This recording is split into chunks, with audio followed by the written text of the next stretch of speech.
what's up everybody, and welcome back to my channel for another installment of Nekkra Learns VGC Draft Leagues! That's right, we are back for another season of Draft League, this time with none other than the Wolfe Glick. Wolfe invited me to participate in this intense Draft League tournament.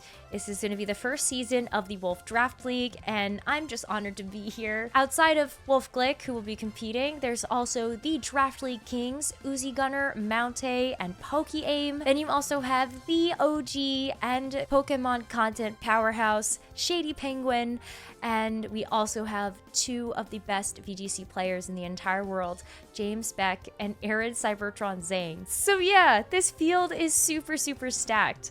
We're going to be playing 7 weeks of regular season, so we all get a chance to play each other in the round robin, and then the top 4 players will move on to face off in the playoffs. I'm not really expecting a whole lot in terms of getting to the playoffs, or even maybe winning some of these matches, but I'm really stoked to be here, and I can't wait to put in some of that Draft League practice that I got in the most recent season of the Shuckle Premier League to the test, and see if we can not only improve on that, but of course, most importantly, have a lot of fun in the process. If you don't know me, my name is Nekkra, or Rosemary Kelly, and I'm one of the official Pokemon casters for the Pokemon video game. You might have seen me casting regionals, internationals, or even the World Championships in Anaheim, California just a month ago. I was actually casting that event with Aaron, so I'm excited to be here to compete against him again, and of course compete against some of my other good friends in the Wolfe Draft League. The way that it works is we were given a budget of points at the start of our drafting process, which we were allowed to use to get Pokemon for our team. We had 100 points to draft 10 Pokemon, and that left us having to make some really interesting choices. Depending on the power of a Pokemon, they will be given more or less points accordingly. The more powerful the Pokemon is relative to the format, you might get something like 20 or 19 points. And on the flip side of things, you can get things that might be 1 or 3 or 4 points. You have to spend wisely and craft your teams accordingly. Depending on your opponent for the week, you take 6 of those Pokemon to put together onto a team, and then you follow the same best of 3, pick 6, bring 4 format that you would otherwise see at the Pokemon Video Game Championship Series. So for my team, the Shoutcasting Sylveons this season of the Wolfe Draft League, we have Garchomp, Tyranitar, Clefable, Fletchinder, Gyarados, Scyther, Rotom-Mow, Hitmontop, Houndstone, and Alcremie. I'm really excited about this team because Sand is one of my favorite archetypes, so I was happy to be able to draft around those particular pieces. And then I think there's some really creative angles that I can use this team with that might be able to throw some of my opponents off guard. But one of the things that I learned about the drafting process is I really wanted to pick Pokemon that spoke to me, Pokemon that I was really familiar with using, so Tyranitar, Garchomp, Gyarados, all 3 of those are Pokemon that I have used in different VGC formats, so there was a lot of familiarity there, and I think that will help me out a lot for the rest of the season. Everything else is just kind of tech or flex picks, and they will see play depending on who we actually face into for any given week. First up for week number 1 of the Wolfe Draft League is none other than Shady Penguin. Now, Shady Penguin is one of the OG Pokemon content creators and also one of the OG Pokemon casters. I remember watching him cast Nationals back in 2015 and being so impressed with the level of hype that he brought to his commentary. And that's something that even I have tried to emulate now through my years of being on the Pokemon casting team. Shady Penguin has a ton of knowledge, not just about competitive Pokemon, but also playing Pokemon in creative ways. So I feel like he's really set up for draft. I think he's going to be able to find some niche strategies that his team will be able to execute well on. And I'm hoping that we will not only prep right for this match, but also be able to work in some of our own creative strategies. I am very honored to be playing against him. Let's talk about Shady's team. Shady Penguin and the New York Yankees consists of Ursaluna, Indeedee Female, Hisuian Braviary, Scrafty, Orthworm, Driftblim, Fungus, Stantler, Houndoom, and Armarouge. There's 2 distinct strategies that stick out to me about this team. One, Shady has access to a great hard Trick Room mode. You can set Trick Room with either Indeedee Female, Stantler, Driftblim, or Armarouge, which is a lot of Pokemon that can set this field condition. But then you have a lot of slow Pokemon that can actually take advantage of it. Fungus has a speed stat of 15, Ursaluna 50, Scrafty 58, Orthworm 65, and Armarouge 75.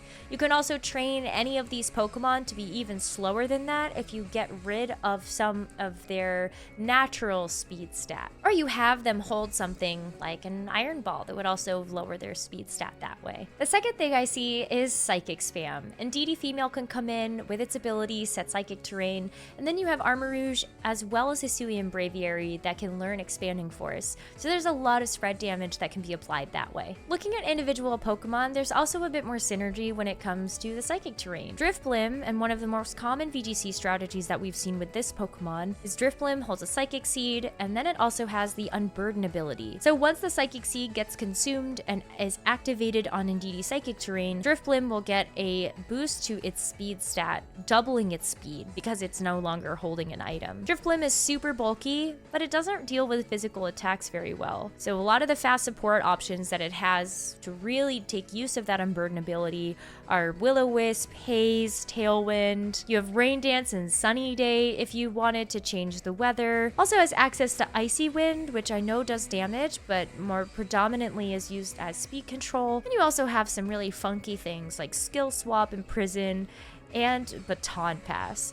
Drifblim can also learn Helping Hand, so it also wouldn't be super weird to see Drifblim sit on the field and also help its partner in that way. But that doesn't require speed, it just needs the increased priority. Something that actually stood out to me when taking a look at Shady Penguin's team and what I would need to plan for is Drifblim having Baton Pass is super diabolical. You could have the Drifblim get the special defense boost from consuming the Psychic Seed. You have fast Baton Pass, where you could pass that extra special defense to Orthworm that has an insane defense stat, and then all of a sudden this Orthworm might just be un-KOable. You've got heavy special defense investment now. You also have the defense investment. If you wanted to, you could also swap the order around so that Orthworm actually gets the Shed Tail into the Drifblim to get the Psychic Seed boost and then Baton Pass both of those things back over to Orthworm. There's some really intense things that could happen there, and if Orthworm goes for an Iron Defense, then the Drifblim is also going to be getting +2 to its defenses, which it's a little bit lackluster in. Both of those Pokemon can cover each other's defensive weaknesses in that way. Takes a lot of setup turns, but my Draft League brain is thinking that that could absolutely be a possibility this week. Otherwise, Orthworm usually runs the ability Earth Eater, so whenever it is hit by a ground type attack, maybe something like a Self-Side Earthquake from Ursaluna, it does get HP recovery when hit by a ground type move. But Orthworm can also be Sand Veil. So the fact that my team is so sand centric, Shady could use that sand against me and actually give Orthworm Sand Veil. And then imagine when it has all of these other defensive boosts and a substitute, and it just doesn't get hit in the sand. Wow, that sounds really familiar. But if it's done against me, I won't like it. Otherwise, Orthworm could also just be a very classic set. You would usually have Body Press to take advantage of its immense physical defense stat, and then you have Iron Defense if you want to boost that up even further and give even more damage to Body Press. But I've also played against a rest set with Chesto Berry and Shuckle Premier League, so I feel like anything is possible. I don't think that Foongus or Houndoom are going to be making an appearance this week. If they are, Houndoom does have a fairly high special attack stat and learns some great special fire and dark type moves. You would have that same type attack bonus, but I think it's so risky to bring Houndoom into a ground type Garchomp, a rock type Tyranitar, and it's also kind of just middling speed, so I don't know if Houndoom is going to be getting a lot of mileage out of this particular matchup. Same with Foongus. It's really cute in theory, but the Foongus, even with Eviolite, still doesn't have very overwhelming defensive stats. I don't know how much you're really getting out of the Regenerator either. Plus, not to mention, I do actually have Spore Resists in the Grass type Rotom Mow, and I can also put safety goggles on something and Grass Terrace. Shady has access to double Intimidate from Scrafty and Stantler. While Eviolite Foongus might be a little bit of a letdown, Eviolite Stantler, not so much. I know a lot of people were theory crafting once Stantler did get an evolution in Legends Arceus, Weirdier. Now Stantler comes in as a fairly bulky Trick Room setter, and Actually, I have no idea what else it would do outside of that. But having Intimidate as its ability and also having the cycling pressure of a secondary Intimidate user in Scrafty means that I'm really going to make sure that I am mitigating all of those attack debuffs. Whenever we've seen Scrafty in VGC, it's always had Fake Out, Knock Off, Close Combat. I'm not expecting this particular Scrafty, if it comes, to stray away from the proven and tested formula, but certainly something to keep my eyes on if Stantler and Scrafty come. What other moves are they going to run outside of what we kind of expect? Then there are 3 of the most expensive Pokemon on Shady's team. Depending on if you lean into the Psychic Terrain mode or the Trick Room mode, or both, there are some really good heavy-hitting options here. If you set up Trick Room, Ursaluna is one of the most popular Pokemon to take advantage of it in Regulation H, which is the rule set that we're using. So no mythicals, no legendaries, only bears. Only bears, like Ursaluna and Ursaluna Blood Moon. Only bears. But Ursaluna has been a menace in Regulation H because it has an enormous attack stat. It gets a boost to the damage output that it gets when it's using the Guts ability, and Flame Orb is active. Facade goes crazy. Earthquake is a possibility for spread damage. Headlong Rush is also such a fantastic move.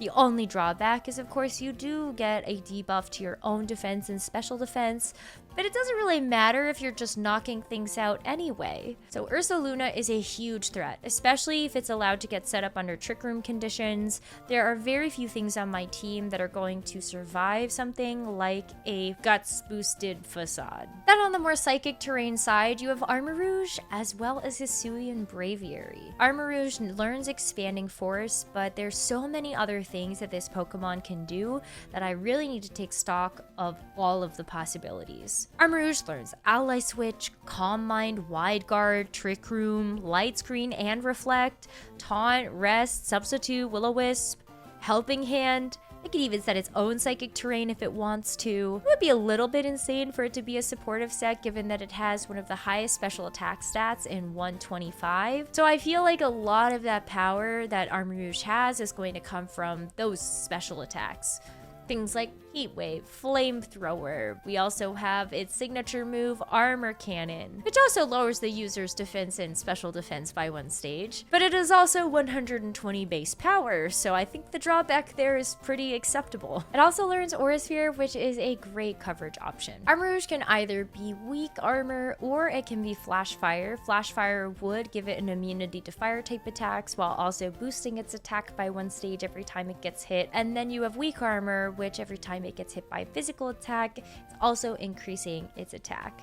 A little bit tougher for the weak armor play to get pulled off, since Armarouge has a very awkward speed stat. One of the activators that I saw was Fungus that learns Bullet Seed, but the first Bullet Seed counts as the first hit, and then you don't get any additional boosts after that point, and Fungus is slower. I'm not sure there's any way to make the Fungus faster than the Armarouge unless you gave it something like a Choice Scarf. And then at that point, just KO the Fungus. It is not going to hurt you. But Flash Fire is certainly a possibility, especially if Shady can figure out that we are going to be thinking about fire type attacks to deal with that pesky Earthworm. Last but not least, Hisuian Braviary. Hisuian Braviary learns 2 abilities that could absolutely see play either this week or in the future weeks that Shady plays. One is Tinted Lens. Tinted Lens allows Hisuian Braviary to get a boost to its moves that would otherwise be not very effective. The ability Tinted Lens allows Braviary to do double damage by moves that would otherwise be not very effective. We don't have a whole lot of Pokemon on our team that would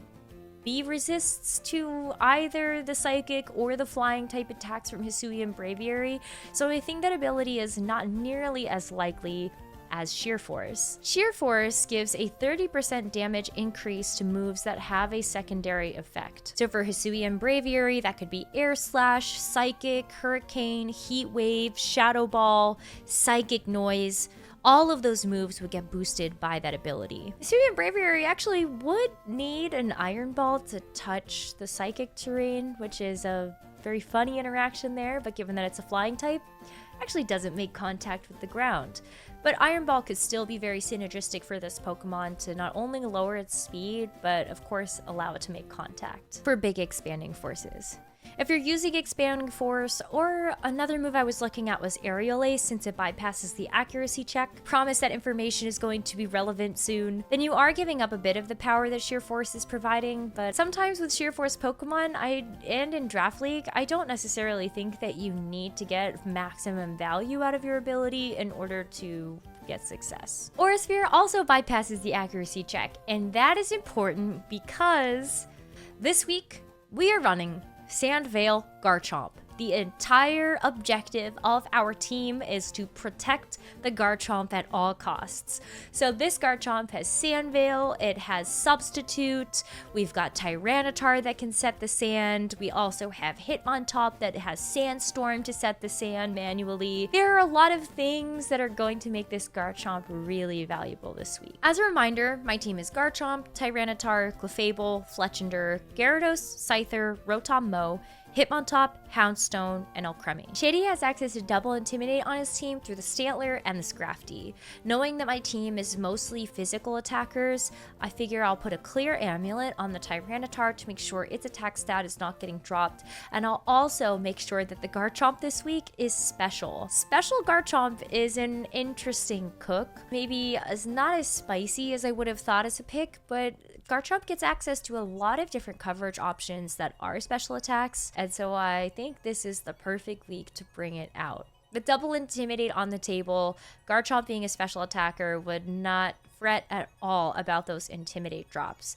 And with the clear amulet on Tyranitar, the only one that's super susceptible on the 6 that I'm bringing this week would be the Gyarados. So speaking of which, the 6 this week are Garchomp, Tyranitar, Gyarados, Hitmontop, Rotom Mow, and Clefable. Already talked about the physical capabilities of the Garchomp and the Tyranitar.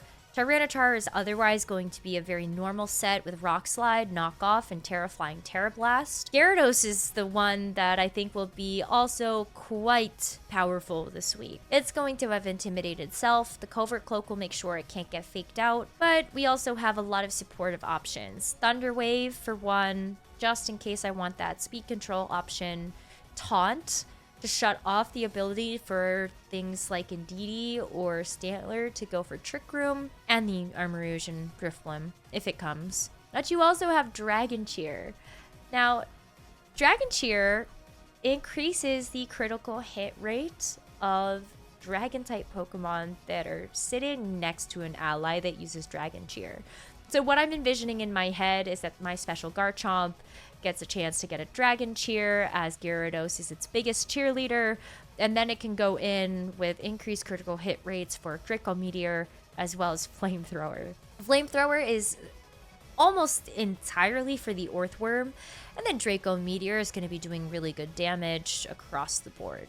As long as, the critical hits happen, and then we are getting past the whole Draco Meteor drops your special attack by 2 stages every time you use it. The other 3 Pokemon on their team are really just for support. We have Hitmontop that is also going to have Intimidate. It also has a Jetpack. So if it gets intimidated or there's another stat drop that happens, Hitmontop will leave the battlefield. So that could happen from an opposing Intimidate, or it could happen just simply because my Hitmontop uses Close Combat and drops its own defense and special defense in the process. We're also going to have Fake Out. Talked about the Sandstorm. Just gives me another option to actually set the sand when Garchomp is there, or for some reason Shady does decide to go for something like that Sunny Day or a Rain Dance and can remove the sand that way. Rotom Mow with Ghost Terra is mostly bait. The fact that I have a Levitate Pokemon alongside a Flying type Pokemon in Gyarados, I'm really hoping this is going to dissuade Shady from bringing the Ursaluna a little bit more often. Ursaluna is definitely a big problem for the team, so I feel like any chance I get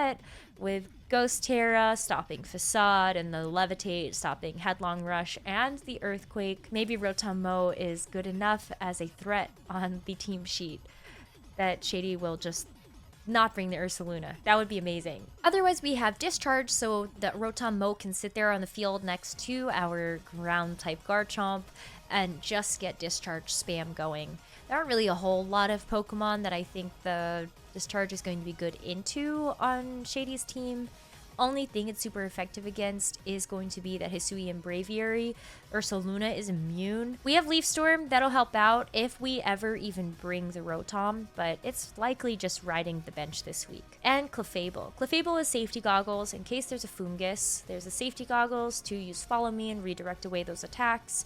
But we also have Misty Terrain. Misty Terrain is going to be a wonderful tech choice to have this week. Knowing that Ursaluna more often than not does run Guts with the Flame Orb, Misty Terrain is active, then Ursaluna cannot get burned by its own Flame Orb, and that'll at least help delay a couple of turns. Unless Shady has manual Psychic Terrain, or can swap the Indeedee in and out to reset the terrain, that does buy us a little bit of time. Top of that, we have Moonblast just for some damage and Protect. My predictions are that Shady Penguin likely doesn't bring the full Expanding Force roster.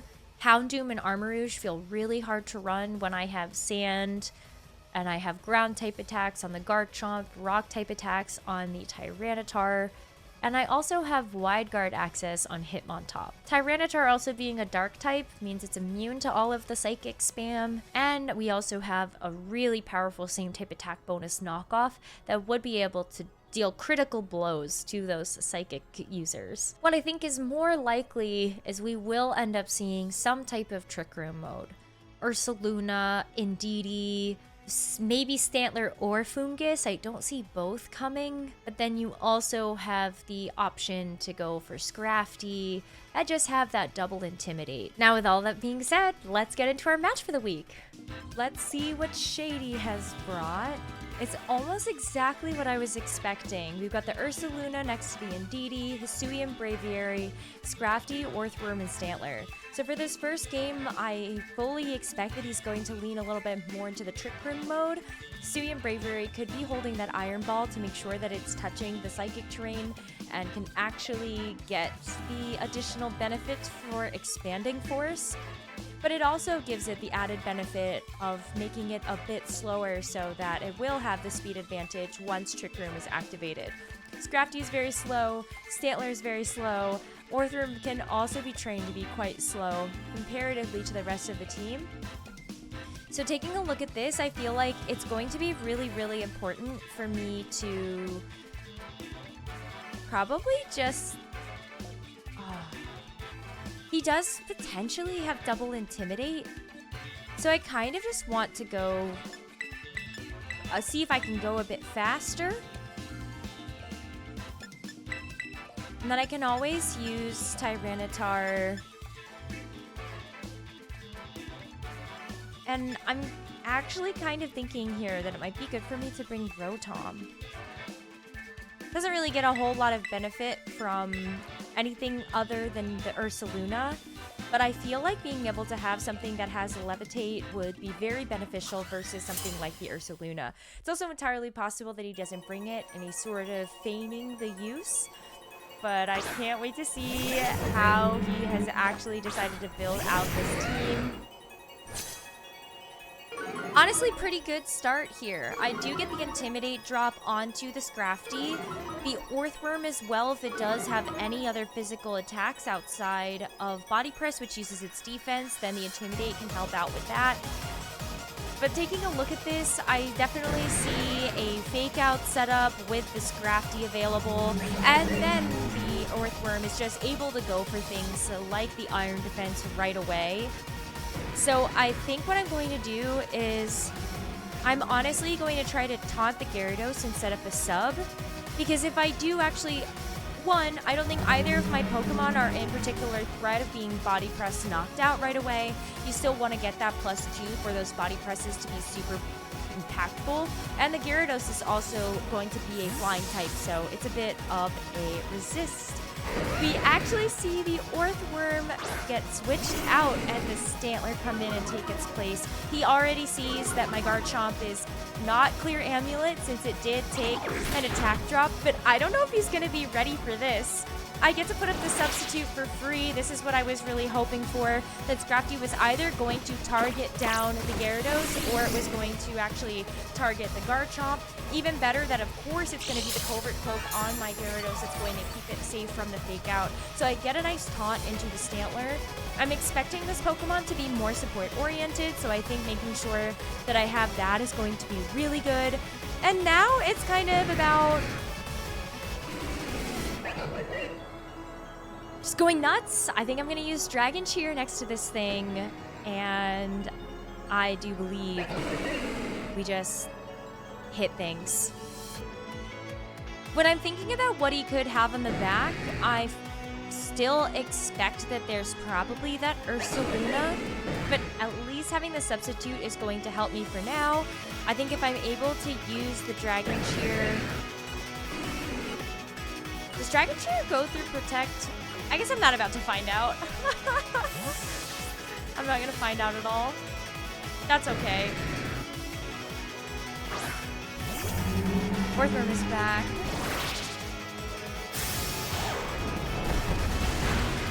It's a little silly. Oh, I got the crit anyway, outside of the Dragon Tier. That's so funny. So I am going to drop my special attack here. Stantler does go for Terra Blast. Is that enough to break the substitute? I would assume not. Yeah. It's just so crazy.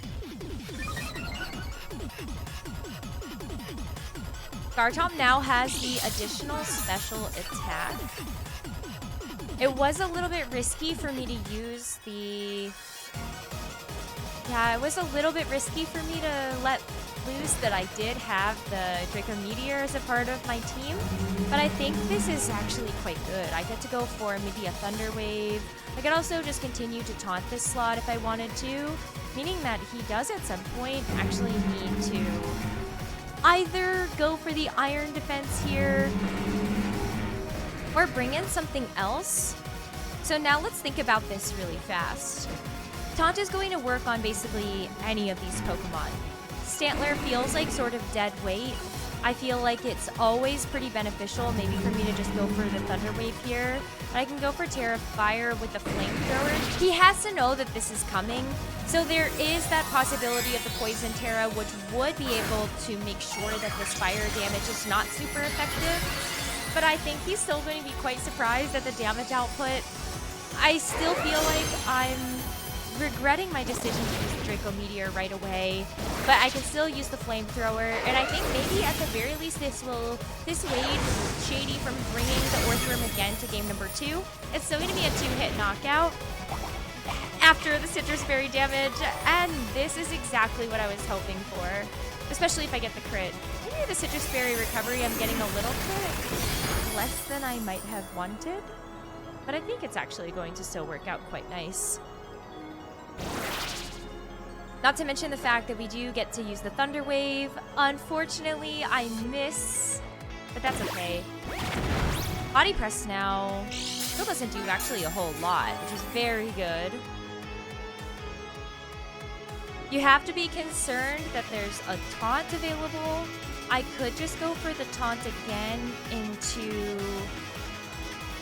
the Stantler.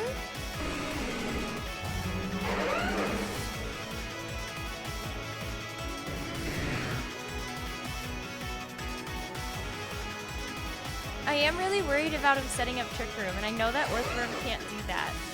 So I think I will just try to... I think I'll go for the substitute. I do have to take Terra Blast damage if he were attacking, and he does opt to switch out the Stantler. Now we'll see the Scrafty come back in. It is going to go for another Intimidate drop. But I think that means the substitute is free again.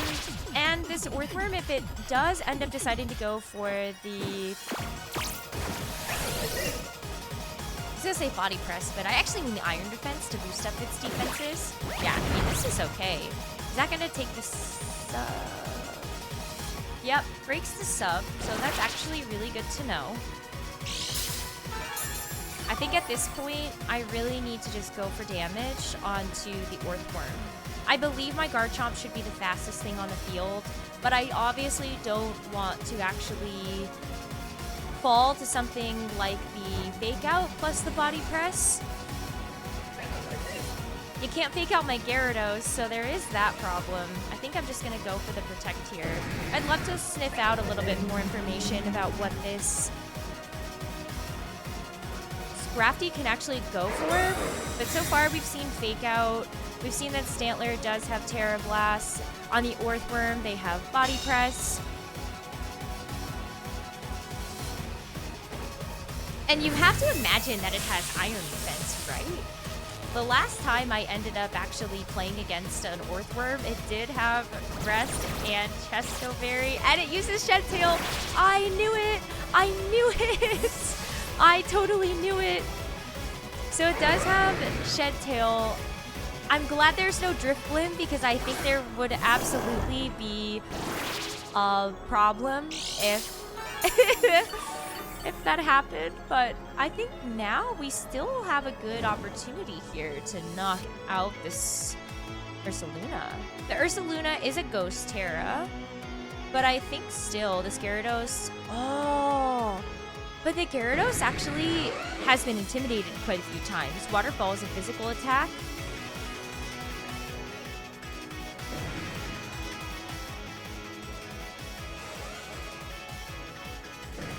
Time for me to go for some Sandvale shenanigans, I think.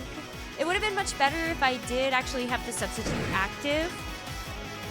But I could try to set up the sub again and then just get the Tyranitar in. At least I'm able to set the sand, and then I can try to bring back out the Gyarados and intimidate things.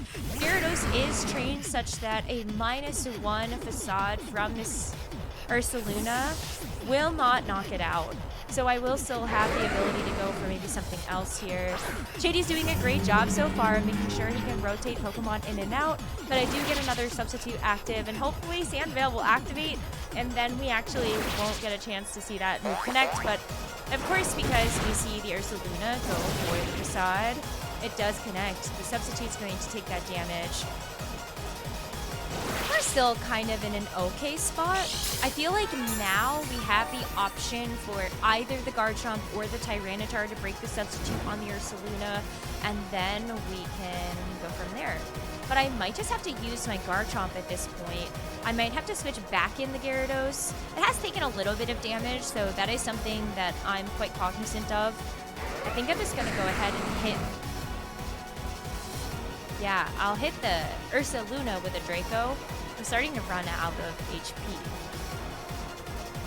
I suppose I could have also protected there. Get a little bit of HP recovery back with the leftovers.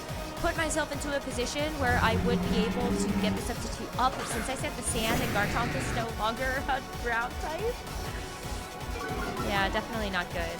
And Intimidate doesn't go through Protect, so that's actually quite a big deal.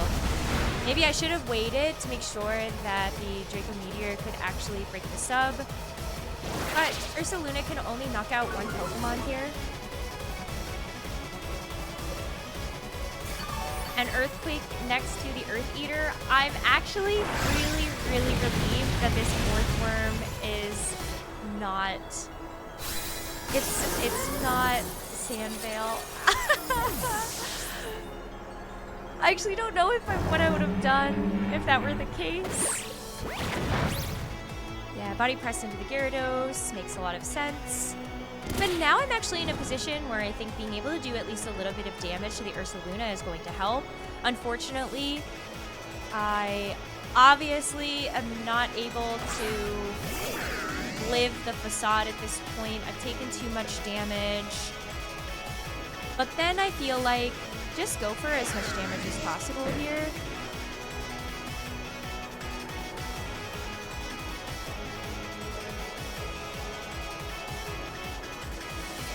Oh. I kind of forgot that I did this. Well, I can't burn the Ursaluna. I guess it would be quite nice to double attack it. But I wonder then, actually, do I go ahead and... Oh, you know what? I actually just have to hope that the Orthworm full paras, and we're going to go for damage onto the Ursaluna. It would make a lot of sense if it does go for the Terrassalization here. It's going to take the Ghost Terra.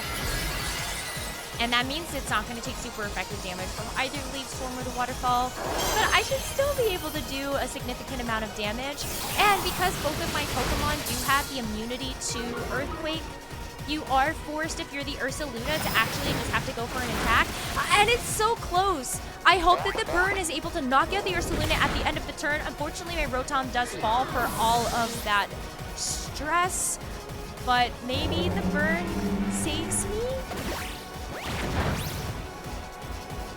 I'm surprised there hasn't been... Oh, it'll be burn and sand damage. That Ursaluna should get knocked out. Yes! Okay, big KO. Big KO for us. It's going to leave Shady in this game with the Earthworm. Likely no way to heal it up again after this point. And we should have the faster Pokemon, which is also very nice. Clear Amulet's going to stop the Intimidate from the Scrafty from doing any sort of debuff to my Tyranitar. I can also Protect to make sure that I'm not going to get faked out. Obviously, the Body Press is still very scary. But if I can get Paralyzed on the Earthworm, or if Waterfall can actually do some meaningful amounts of damage, that would definitely be very good.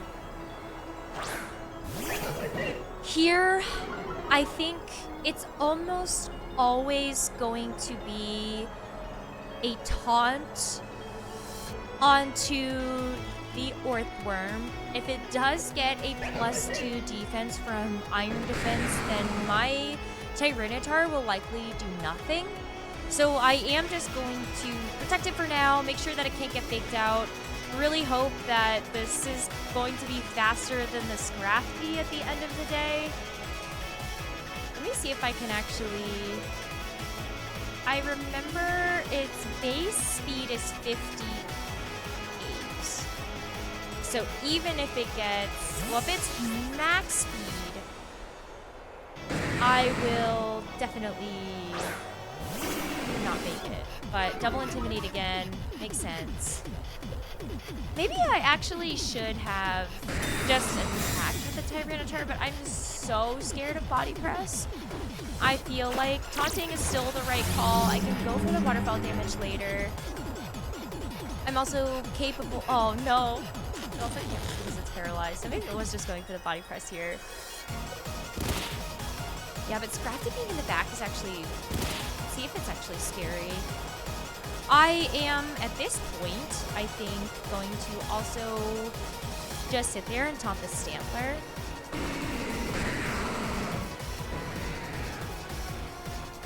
Gonna sit there, taunt the Stantler, and I think I'm just gonna Rock Slide. Taunting the Stantler at the very least does... Ooh, it's fast. Whoa, this Stantler's fast! Maybe I should have just gone for damage.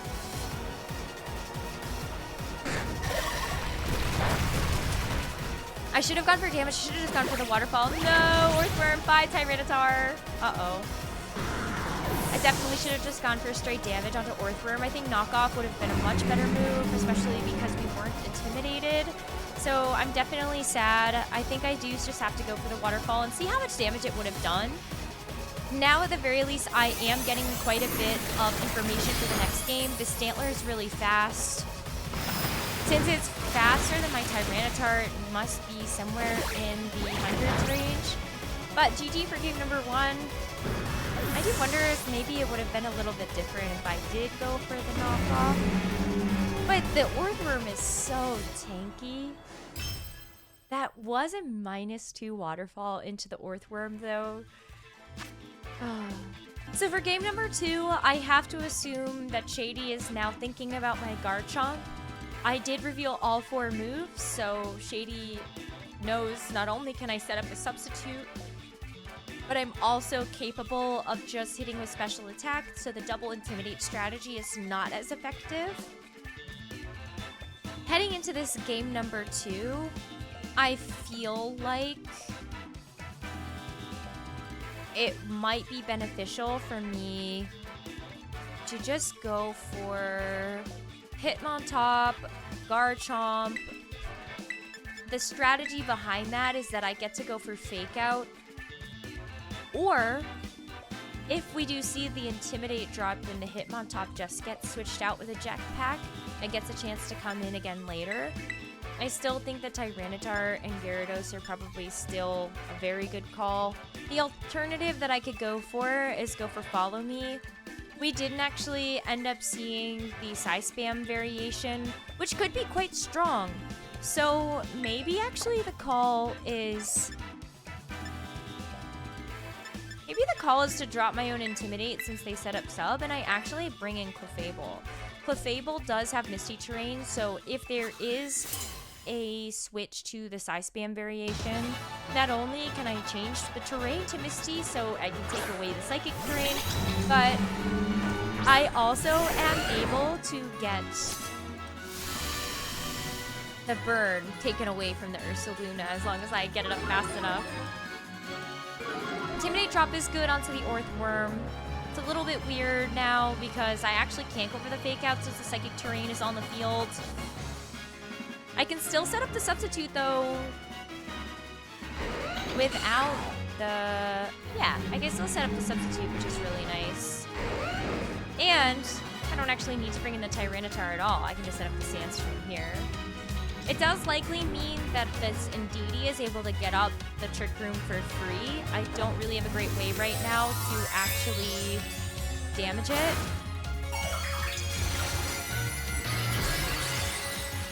And Earthworm is going to go for the Terra Poison in this game. Makes sense. It did take a lot from Flamethrower, and I think based on how much damage I ended up doing, it's very smart to just go for the Terra Poison right away. We're gonna set up the Sandstorm just so that I can see if I can actually, yeah, do this. Oh no! Oh, the Shed Tail is so brilliant. Goes for the Terra Poison just to make sure that it's not going to take super effective damage from Flamethrower. And now the Ursaluna gets to come in. And unfortunately, it's coming in at the end of the turn where I didn't get Misty Terrain set up. It almost would have been a little bit better if maybe I had switched into Clefable. But I thought that being able to get the Sandstorm with the Sand Veil and the substitute, I am really, really, really hoping that I'm actually able to get out of this one. I might just have to let my Hitmontop go. I really might. The good news about the Terra Poison going over to the Earthworm means that I can just kind of go for... I can go for big damage with close combat. The Indeedee likely has Follow Me, so it isn't totally free. But I am going to have to try to just go for something. Unfortunately, Indeedee's probably going to use Psychic. Well, if it uses Follow Me, it's actually not using Expanding Force. But I have to imagine it's Expanding Force, and maybe I should have just wildcarded here. But it's such a tough call to make in this particular instance, and for some reason my Hitmontop actually survives. Oh, it's actually slower? Okay, this is working out for me. My Hitmontop is trained to be 90 speed, and it's actually amazing that the eject pack is now going to get it out. And I can bring Clefable in. It'll be a really great way for me to just go for Follow Me. Tyranitar is definitely not a Pokemon that I want to bring in until we actually see... Or maybe it would have been perfect here. Psychic, not crazy. That does not do enough. Does not do enough at all.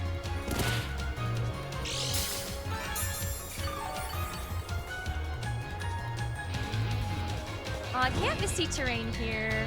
I really thought that maybe the Draco Meteor would have done more. But unfortunately, it did not. I do think I just simply have to go for damage. If this ends up being Earthquake, this is not good. How many more turns of Trick Room do we have? 3?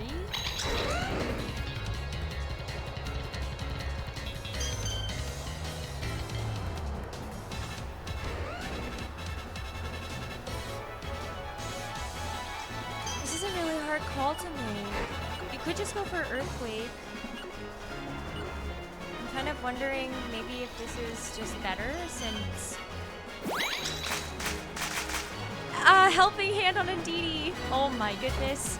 Okay, so Indeedee does have Trick Room and Helping Hand. And the Facade here going after the table. No! I really should have just attacked with Garchomp. I feel like I'm getting read by a book, or I'm playing incredibly predictably. Both of those things can definitely be taking place at the same time. I just have to hope now that the Garchomp actually doesn't get KO'd. Sandveil, activate, please. Please. The good news about bringing the Hitmontop back in is I now only have 2 more turns of Trick Room to get through.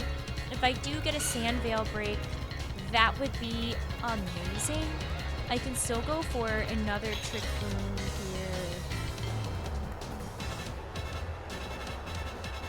No, I can still go for the Draco Meteor. I'm half wondering if it's even useful, though, for me to go...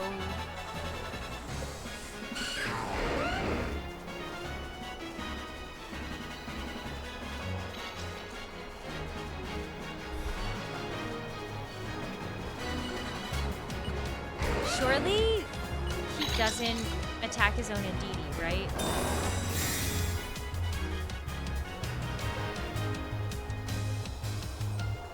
Indeedee's just gonna go for Psychic. There isn't really a great way for me to stop this, honestly. And it's too bad because I would have quite liked to set up a substitute.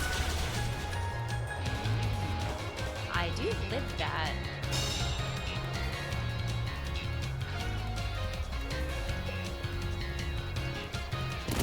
I don't get a chance to set up a sub, but I'm not really doing enough damage to this Indeedee either. Now it's in a weird spot because the Social Luna can take out my Hitmontop before I can damage the Ursaluna.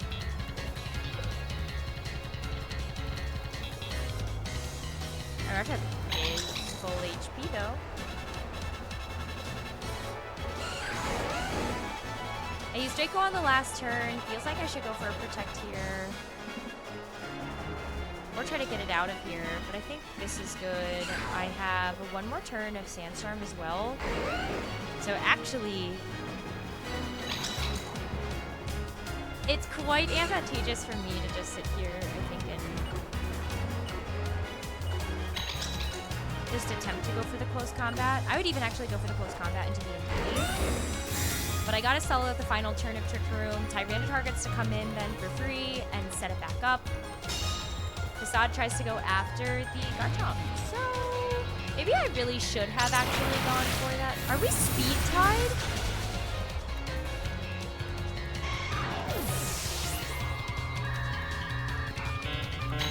Am I misremembering that, or are we actually speed tied? Oh, well, this is a little awkward. The good news, there is no more Psychic Terrain. I'm gonna focus on the positives here.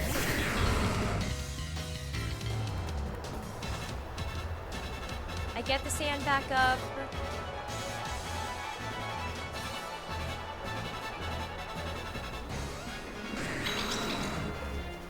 I'm worried that Draco Meteor is actually not going to pick up. I'm gonna go for a substitute here, and I think going for Rock Slide.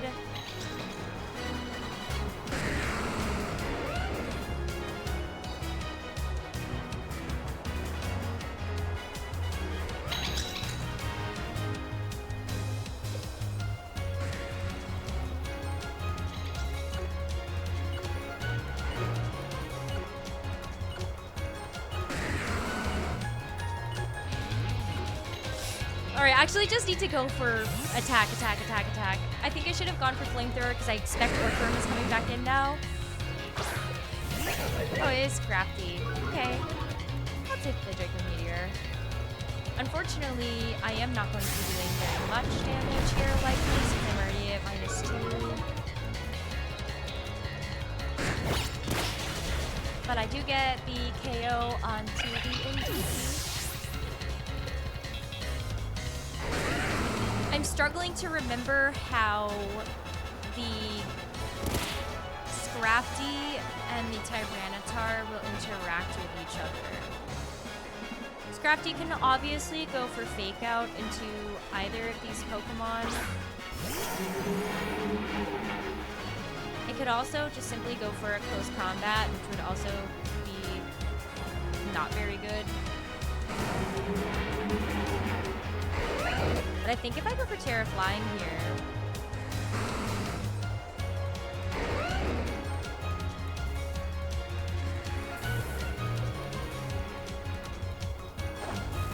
I just have to keep hoping that I can hit the Ursaluna. Even if it goes for Shed Tail, I get the KO onto the Scrafty unless I obviously get out. But if I do get some damage... Oh, it's actually onto the Garchomp. That's wild. I'm actually surprised by that. This is why you always double attack when there's Fake Out present. Scrafty goes down. If the Earthworm was trying to set up a Shed Tail into Ursaluna, can't do that anymore. And the Terra Flying ends up being the perfect defensive Terra versus this Earthworm. But why have I not seen it go for Iron defense at all in any of these games?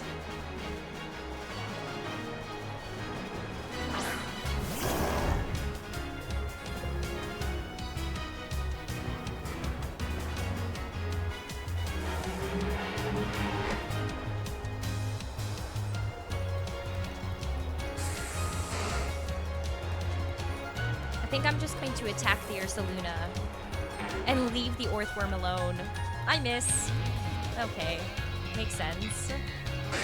The biggest threat here is definitely the Ursaluna, so making sure that I get rid of that is very important. So we got one more Pokemon down. And now we just have to deal with the Earthworm. This is bot defense. I guess if you crit, that is a lot of damage. Leaving the Garchomp alone, though, does make a lot of sense. But I think over time, as long as I do get a substitute set up on the Garchomp, which should be next turn, there isn't really a great way for this Earthworm to actually...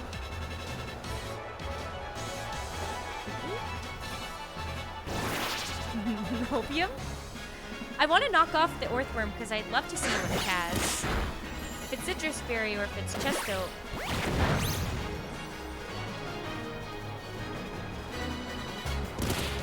Did I knock off the item already? Oh, it's because it had Citrus Berry. Ignore me, ignore me. I'm like, what? I'm so silly. Yeah, knockoff already. Knockoff did so little damage because after the Earthworm used Shed Tail, it used the Citrus Berry to recover all the HP that it used to set up the substitute and also switch out. It's quite a heavy HP investment. At least I know it's not Resto Chesto. I did find out about the Shed Tail plus Body Press, and we win game 2!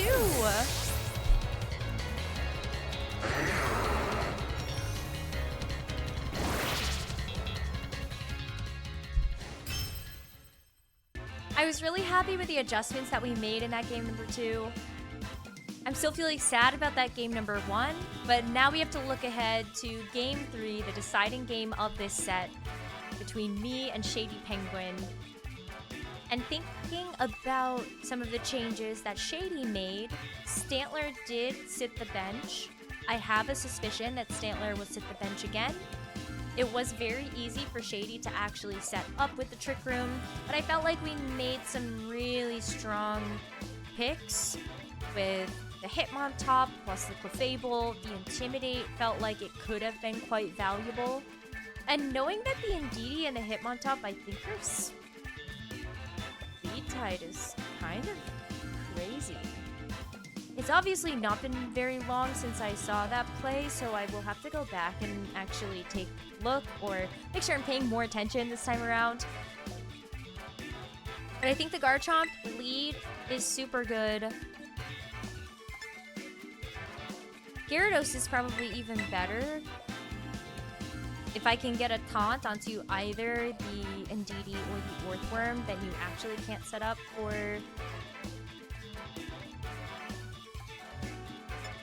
that. Oh, but maybe actually I just do the Clefable and then I don't care, and then we bring in Tyranitar and Profit. Tyranitar was really goated. The Clear Amulet has been so helpful. I don't think that I saved the Terrassalization long enough in that first game, but clutched it out in the second game with the Terra Flying. Leads are the same as his game number 2. He does have the Earthworm as well as the Sindidi. I don't think I care about this Ursaluna actually getting the Flame Orb. That would be insane.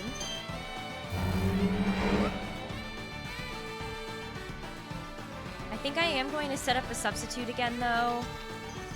And I am just going to go for Misty Terrain.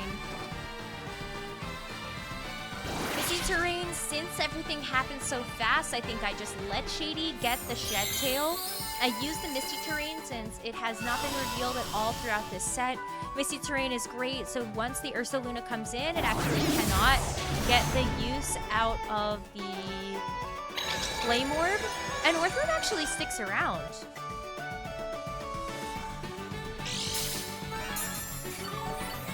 Now is the reveal whether I see Indeedee have Psychic Terrain as well as its ability.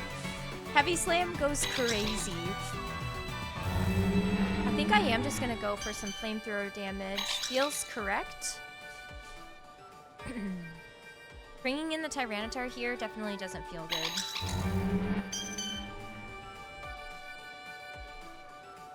I could just go for a Protect.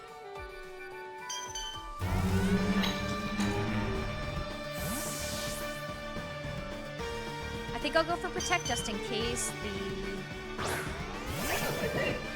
Yeah. Ooh, this is a little weird. And then Indeedee can come back in, reset the terrain to Psychic. Then we still have Clefable that gets to sit around. Protect is also going to stop the Heavy Slam from connecting from this Earthworm. But yeah, nice flamethrower damage. That's actually a lot. Very nice. Also, wow, we did see the Citrus Fairy revealed in game number 1. I should know better. I should really know better. The good news about this current Earthworm's HP, I do not believe that it is capable of Shed Tailing now.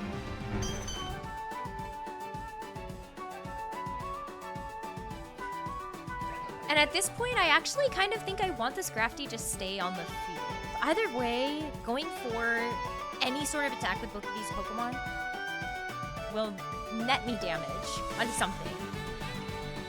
The Earthworm is faster than the Clefable, so maybe I could have gone for a double Protect. Still stalling out some lead turns of Trick Room, but it's kind of okay for me to let the Clefable go down. It's a little sad because I have a feeling this... Oh, forget that talk goes through. What's up?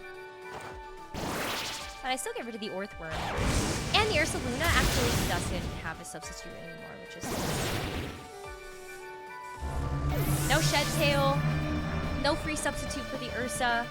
Ursa could come in, and it could go for a Protect, but I feel like now is a great time for me to actually just bring in the Gyarados. I expect the Ursaluna to come in now, and Indeedee is going to come in, set the Psychic Terrain, as we do have this Ursaluna Protect.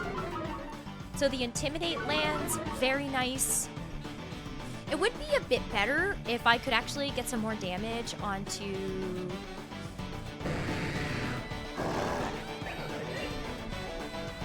like the Indeedee or something.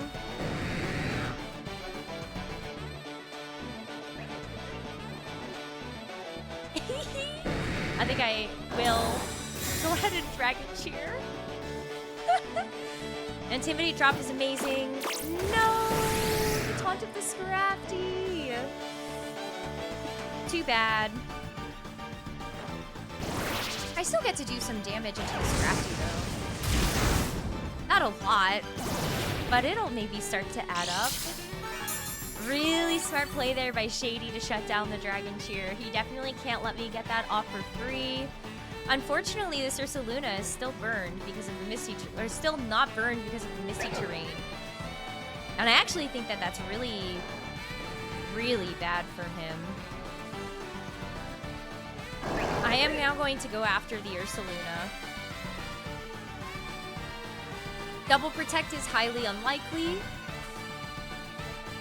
Scrafty at this point should probably switch out so that you can get the Psychic terrain. But actually, the Ursaluna is going to switch out. We see the Indeedee. So now we have the Psychic terrain.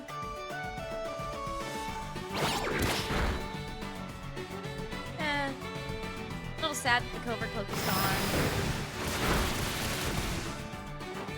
But in an unintimidated waterfall, very nice. Since Indeedee actually just switched in, if we take 2 more of those, should be okay. And especially because the Twisted Dimensions are gone. I am just going to hit that slot. I don't think that there's anything that this Scrafty can do to break my Gyarados outside of the knockoff. Unless it learns something like Thunder Punch. Does Scrafty learn Thunder Punch? Would it have it? It does learn Thunder Punch. It's not stab, but it's also 4 times effective. So let's hope he doesn't have Thunder Punch. But I think Shady's win condition here is actually switching the Ursaluna on the Scrafty side. Maybe?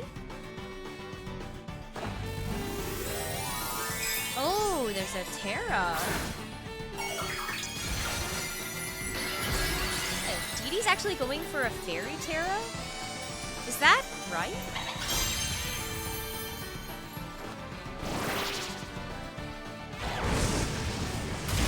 I don't think it works that way.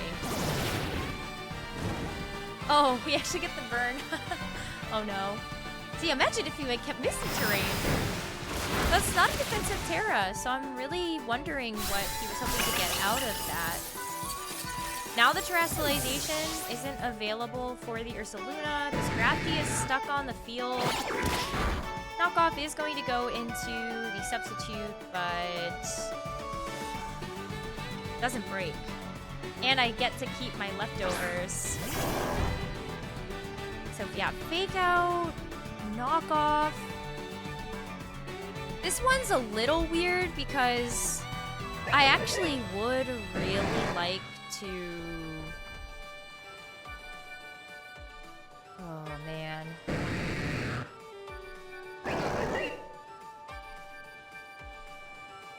I kind of think that I actually need to just bring in the Tyranitar. I think that Scrafty is not going to do very much. It would be really nice if even if I cycle in the Gyarados, I can get the Intimidate off onto the Ursaluna. There's no way for me to stop this Ursaluna now from being able to get the Flame Orb activated.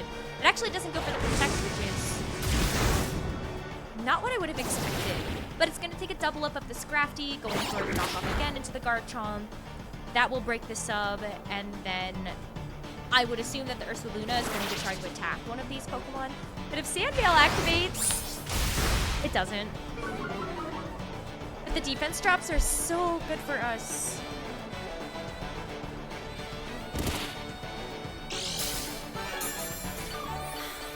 I really hope that Tyranitar is faster than the Scrafty. I think it is.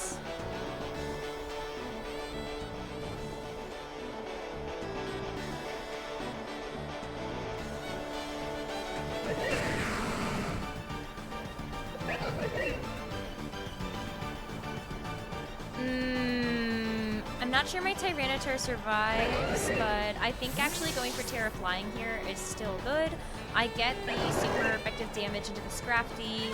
Scrafty so far, I don't think has shown that it has Protect. It just has Fake Out, Knockoff, Taunt, and then I'm actually not sure if The fourth move has been revealed. There's a lot of information. So I'm hoping if this Tyranitar can get the knockout onto the Scrafty, because I assume I am faster.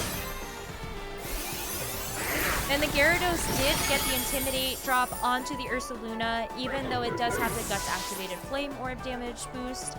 I should be able to tank that on the Gyarados. Perfect.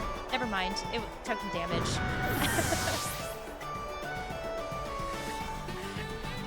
Everything is fine.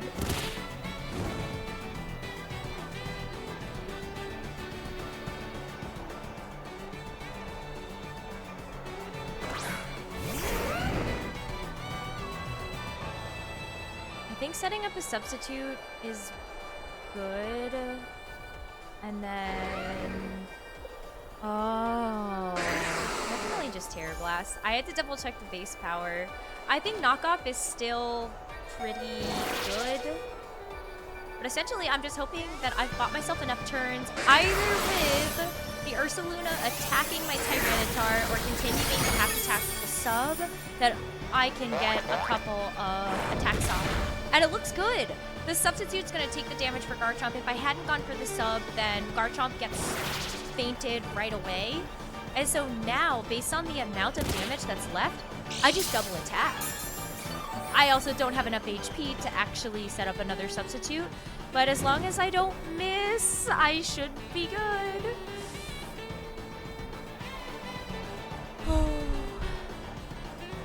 I'm not even gonna chance it. Flamethrower it is, Terra Blast it is, should be done. Tyranitar is faster in the Terra Blast.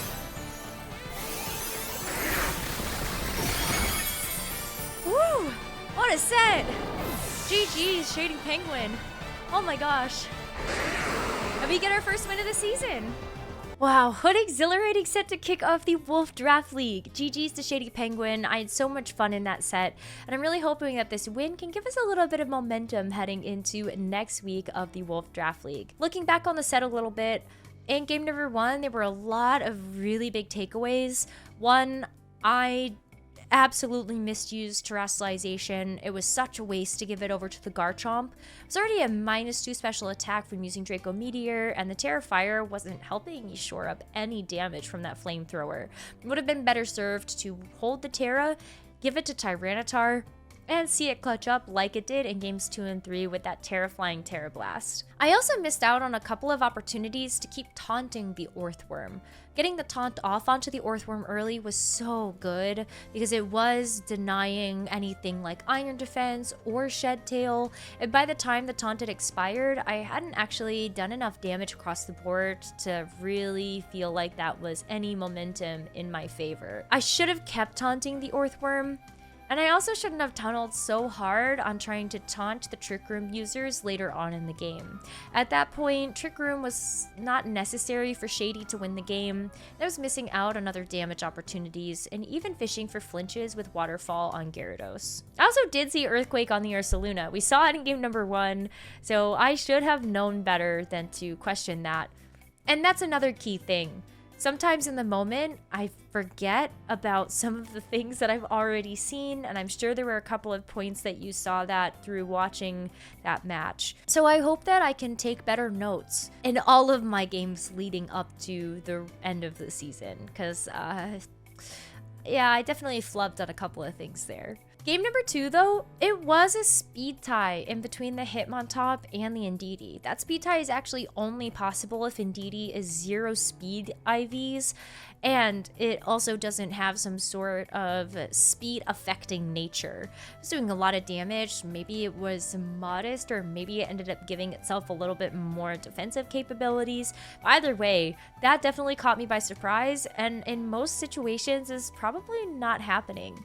So I was glad I clocked that speed tie when it happened, and that was something that I could use as information moving forward. The information was just, I'm not bringing Hitmontop to game number 3.